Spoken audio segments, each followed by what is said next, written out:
nagtitiwala ang DPWH na kaya nilang makamit ang target na January 31 para matapos ang bunk houses para sa mga nasalanta ng bagyong Yolanda. Pero ayon naman sa Tacloban City Administrator, kulang pa ang bunk houses para sa mga nananatili sa tents at evacuation centers.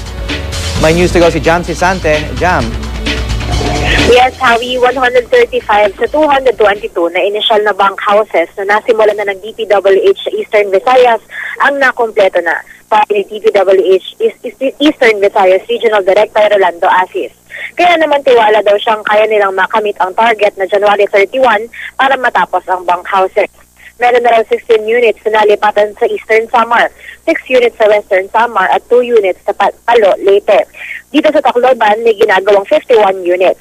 Pero sabi ni Tacloban City Administrator Atty. Texan Lim, hindi sapat ang naturang bunk houses para sa 12,000 na pamilya na kasalukuyan nasa tents at evacuation centers. Nag-request na raw ang lokal na pamahalaan ng 180 na nadagdag na bunk house units. Gagawa din daw sila ng sariling temporary shelters bagamat limitado ang kanilang budget. Sabi ng DPWH, kaya naman nila gumawa ng sapat na bunk houses. Kailangan lang daw makahanap ng tamang lokasyon na magtatayuan ito. Howie? Okay, maraming salamat, Jam Sisante.